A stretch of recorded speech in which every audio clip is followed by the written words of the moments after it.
건강해 노래도 할 수 있고 네. 또 우리 그 패널 여러분들처럼 또 건강해야 네. 또 이렇게 또 이모작 삼모작 자기 분야를 갖고 있으면서 예. 우린 직업이 이거잖아요. 네. 근데 이분들은 딴 거로 돈 벌면서 여기서 또 이렇게 토크를 한단 말이에요. 대단한 분들이에요. 네. 그래요. 몸이 지치면 마음이 지치고 마음이 지치면 삶이 무겁다고 합니다. 네. 그 삶의 무거움, 그 지치지 않게 만들어주실 분, 네, 대단한 분을 소개해드립니다. 대한집속 초음파 의학회 초대 회장이신. 네. 나 초대 되게 좋아하는데. 어우. 나도 초대박. 네, 자 우리 성형모의 청진기 청진기 톡톡. 네, 유쾌한 톡쇼에 초대해 주셔서 감사합니다. 네. 수원에서 여성의 건강을 책임지고 있는 성형모 원장입니다. 네.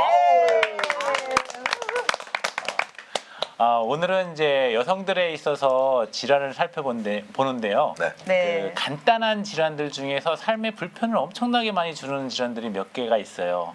그 혹시 이혜성 가수님 혹시 어떤 게 많이 불편하신가 평상시에 하면서 궁금해. 네, 제가 자영업할 때 서서 하루 종일 있다 보니까 아랫배가 뻐근해가지고 그게 계속 연속되다 보니까 병원을 찾게 됐어요. 네. 병원을 찾게 됐는데 말하자면 이제 소변을 참은 데서 병이 왔더라고요. 바쁘다 보니까 그랬구나. 이제 예. 화장실 갈 시간이 제때 없다 못 가서. 보니까. 네. 그래서 지금 말씀 주신 증상 파악구는 이제 방광염이 의심이 되는데요. 네. 방광염은 일차적으로 우리 몸의 면역 체계가 떨어지면서 생깁니다. 무리했거나 아니면 스트레스 받았거나 아니면 감염됐거나 이 중에 되는데 여성들이 평생을 살면서 한 80% 이상이 한 번쯤은 꼭 걸린다고 얘기를 하고요. 네. 한 번 걸린 사람들이 재발률이 높아갖고 1년에 2번, 3번 이상 하면은 재발성 방광염으로 해서 일상생활 되게 많이 불편을 주는 질환이 바로 방광염입니다. 네. 그 방광염에 대해서 제가 한번 찾아봐서 저는 이제 뭐 아직까지 그런 걸 못 겪어봐가지고 방광염이 과연 뭔가 했는데 이 전염 단계가 이 대변을 보고 나서 우리는 이 앞으로 닦지 않습니까? 이 앞으로 휴지까지 앞으로 닦는데 이걸 뒤로 닦으라고 하는데 이게 뒤로 되나 모르겠어요. 나 오늘 가서 한번 테스트 한번 해보려고. 그게 좋은 앞으로 닦아요? 아니 이거 종이를 하나 이 휴지를 쓰면 항상 앞으로 하는 거죠. 뒤 이렇게지 이렇게. 아니 굳이 액션까지 아니 앞으로 땄기 때문에 전임이 많이 된다는 거 하길래 이게 가장 가능한 건가 뒤로 이건 닦는 이제 게. 남성들한테서는 아니고요. 네. 여성들인 경우에 이제 우리가 이제 질염이나 방광염의 가장 많은 원인균이 그 대장균이라고 하는 이콜라이라는 균이에요. 그것이 이제 주로 많이 사는 데가 대장에 많이 살기 때문에 대장에 있던 균이 여자들을 질을 통해서 방광으로 가게 되면 이게 방광염이 생기는 감염 루트가 되는 거죠. 이 세균학적인 측면에서 보면 그렇게 됩니다. 아 그래요? 네. 방광염이 생기는 원인이 뭔가요? 뭐 스트레스죠. 피곤한 거, 그리고 이제 몸 관리 제대로 못하고, 그러니까 일상의 루틴에서 벗어나게 되면 면역체계가 떨어지면서 생기는 게 방광염인데, 방광염이 가장 크게 문제되는 거는 나중에 방광염 자체로 끝나면 되는데, 이것이 이제 요관을 타고 올라가서 신장에 염증을 주면 신우신염이 되고, 신우신염이 심해지게 되면 나중에 투석까지 생기는 경우도 생겨서 신장을 잃어버리는 경우도 허다해요. 그리고 이제 여성들에 있어서 보면은 방광염이 남자들한테 많지는 않은데, 네. 그 여성들에서는 이제 골반염이 오면서 불임까지도 초래하는 게 바로 방광염의 원인이 될 수 있어요. 위험한 병이네. 원장님, 네, 소변을 참으면 방광염에 걸려요? 정말요? 당연하죠. 왜냐하면 오줌이 참은 상태에서 방광이 팽창돼 있는 상태가 되면은 방광의 그 층들이 이렇게 여러 개 겹이 쌓였던 게 하나로 펴지게 되거든요. 그러면서 너무 팽창하게 되면은 이 세포 사이에 감염원이 침범하기 쉬워서 오래 참는 사람들 치고 이제 방광염 안 걸린 사람들이 없다고 보면 돼요. 예. 저는 그 운전할 때 이 뭐 화장실이 없다 보니까 네. 뭐 차가 밀린다든지 이렇게 했을 때 소변 보고 싶더라고. 그 시간이 지나고 나면 소변 안 보고 싶어요. 그거 무슨 현상이에요? 그거는 이제 방광의 신경이 편안하로? 마비가 돼서 그래요. 좋은 건 아닙니다. 예, 마비가 되면은 그럼 화장실 갔는데도 쫙 안 나오죠. 왜냐면 방광 수침력이 떨어지니까 너무 참았기 때문에. 그래서 이제 그게 나중에 방광에 네. 신경이 마비되면은 방광은 무한대로 늘어나잖아요. 늘어나면서 이게 요관 타고 역류가 돼서 나중에 옆구리가 아픈 그런 경우가 생기게 되는데 이때 염증균이 올라가면 이게 신우신염이 걸리는 거예요. 열이 30도, 40도 이상 막 올라가고 웬만한 항생제 치료가 안 돼요. 절대 주의하셔야 참으면 안 돼요. 되는 거네. 예, 주의하셔야 돼요. 예. 무섭다. 이게 방광염이 그러면 남자 여자 공이 오는 건가요? 아니면 남자는 덜? 이제 방광염의 이제 원인 중에 이제 대표적인 균들이 대장균. 그거 말고 성병균들도 많이 옵니다. 그래서 요도염이 특히 남자들한테는 요도염이 오면서 방광염이 오는 경우가 많아요. 그래서 남자도 이제 역시. 예, 그래서 이거는 성병에 관련되기 때문에 이 성병에 대한 질환은 이제 남자들한테 더 호발하고요. 그또 이제 여자들한테도 마찬가지로 같은 성병 걸린 사람의 관계를 하게 되면 질염이 걸리면서 동시에 방광염이 같이 오게 되는 거죠.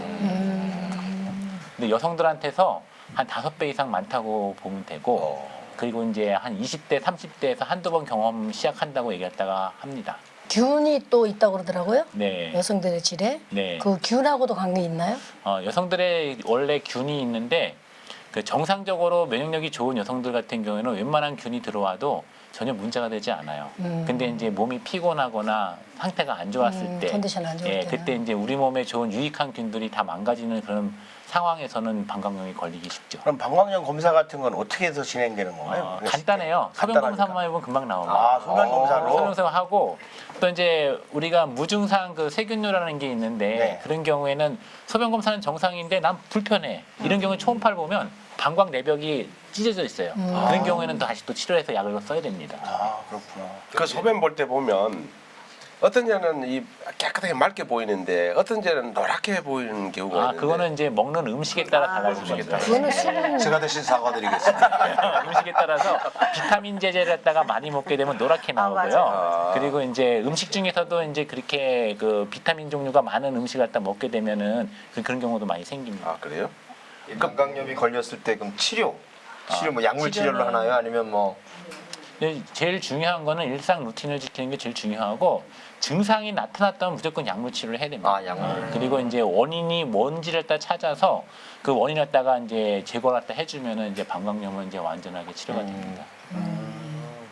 질 유산균 크림베리도 도움이 되나요? 도움됩니다. 그리고 안쪽에 그 크림베리가 이제 방광을 안정화시켜주는 어떤 그런 역할을 하는 성분이 있다 그래요. 그래서 오줌이 자주 내려온 거 있잖아요. 빈 못 참거나 오줌 넣을 때 많이 불편하고 잔뇨관 같은 게 상당히 많았을 경우에는 이런 크림베리도 장기간으로 이제 일상 식품이죠. 식품을 갖다가 오랫동안 복용을 해도 도움이 많이 된다고 얘기합니다. 그러면 증상은 여자들은 아랫배가 뻐근하잖아요. 네. 그러면 남자들은 어떤 증상이 있어요? 남자들은 아파요. 소변 볼 때 통증이. 통증이 생겨. 아하. 그리고 또 방광염 중에 이제 특징적인 거는 오줌이 차기만 하면 배가 아픈 사람들도 있어요. 이런 거는 방광 내벽이 손상돼서 생기는 그러면 경우라서 증상은 그 아픈 거 통증으로 뻐근한 걸로 그냥. 그렇죠. 통증이고 오줌 넣을 때 아프고 오줌이 처음에는 세게 잘 나오는데 쫄쫄쫄쫄 나오거나 뭐 이런 경우는 방광염을 의심해 볼 수가 있죠. 그 저는 이거 뭐 아랫배 운동 같은 이런 걸 주로 잘 많이 해서 그런지 맞아요. 아직까지는 뭐 쫙쫙 이렇게 소리가 나면서 나오니까 아주 그게 상관없는데 제일 좋은 방법인데요. 네. 그 여성들의 이제 방광염이나 요실금이나 이런 걸 예방해주는 방법 중에 하나가 과민성 그 방광염 이런 것도 있거든요. 예방해주는 하나가 케겔 운동이 있어요. 그래서 들어봤어요. 허리 갖다가 한 다음에 이 상태에서 할 수 있어요. 항문 똥꼬에다가 5초간 힘을 꽉 주고 주고, 예. 풀고 쭉 주고 풀고. 이게 지금 하고 계시는구나. 운전하면서도 할 수 있고요. 네. 그리고 이제 백 포지션 자세를 해서 누워서 무릎을 세운 다음에 엉덩이를 올려갖고 팔처럼 만들어서 거기다가 5초간 힘주고 내리고 이거 갖다가 한 20-30번씩 아침 저녁으로 하면은 이게 효과가 좋습니다. 그 케겔 운동이. 예, 케겔 운동. 앞하고 뒤하고 같이 움직이는데요? 같이 움직입니다. 진단을 처음 관략근 운동인데 네. 그런 걸 위해서는 이 타고 하는 이런 운동들이 많이 있잖아요. 자전거라든지 네. 말 타는 거, 말 타는 거. 네. 최고 내가 봤을 때는 승마? 그 중에서도 승마가 최고 나은 것 같아요. 왜냐면 계속 들고 흔들어야 되기 때문에. 그렇죠. 예. 운동 중에 승마 아래- 하시는 분들이 예. 그 요도의 관략근을 강화시켜서요. 네. 이게 이제 관략근이 강하게 되면은 균들이 오는 것도 어느 정도 막을 수가 있거든요. 네. 그리고 이제 아. 밑에가 튼튼하기 때문에 대부분의 이제 염증 생기는 것도 요도 입구나 이런 쪽에 그 감염이 되면서 세포가 망가지면서 생기는 거거든요. 그게 다 보완이 되는 거예요. 그래서 그 근육 운동이 되게 중요한 거예요. 이제 처음 방광염 진단이 났어요. 그러면 이제 치료가 됐어요. 그 다음에 이제 재발 방지를 위해서는 어떻게 한 번 걸리면 또 걸리기 쉽다니까 그 재발 방지. 청결이 가장 중요해요. 청결 그리고 스트레스 관리. 한번 방광염 걸렸을 때는 청결하고 위생적으로 했을 때 아까 얘기했듯이 화장실 가서 앞으로 닦으면 안 되고 뒤로 닦아야 되고 여성 같은 여성들 경우. 같은 경우에 글쎄 그것 때문에 아까 그것도 제가 되게 중요하고 너무 리얼해서 말씀 못 드렸는데 아니 여성분들은 뒤로 분명히 닦으라고 얘기를 해요. 맞아요. 병원에서도요. 왜냐하면 앞으로 닦으면 그 뒤 보는 게 이제 묻으니까 그 바로 세정을 하면 되는데 이제 그렇지 않을 경우에는 비데 쓰면 좋잖아요. 비데도 나쁘지가 않죠. 예, 비데인데 비데는 이제 질 속으로 물이 안 들어가니까 괜찮고 위험부만 닦아주는 거죠. 그럼 괜찮을 것 같아요. 방광염은 그 일상생활에서 여성들이나 남자들한테 상당히 중요한 질환이에요. 그 원래 되게 심각한 질환, 그 염증인데 이랬다가 우습게 넘어갔다가는 큰 코 다친다. 그래서 증상이 소변 때 아프거나 잘 못 참는다든가 또 이런 어떤 소변 때 통증이 심하거나 특히 소변에서 피가 나왔을 경우는 무조건 병원을 갔다 가셔야 돼요. 그 피가 나왔을 때는 이제 암도 한번 감별해야 되고 그 암이인지 아닌지 그리고 이제 치료받으면 거의 100% 낫거든요. 요즘엔 또 약도 잘 나온 게 많아서 무조건 병원 가셔야 된다는 거. 그래서 개인의 위생 상태가 청결해야 일상생활하는데 전혀 문제가 없다는 거. 이것만 알고 계셨으면 좋겠습니다. 네. 우리 김정우 대표 그 하는 사업처럼 깨끗하게 하면 되겠네요. 청결. 네. 자, 그런 말 있잖아요. 네. 뭐 호미를 막을 거 뭐. 네, 팽이로도 못 먹는다고. 네. 여러분, 그러니까 미리미리 우리가 예방하고 네. 청결하게 하면은 병원 갈 돈 네.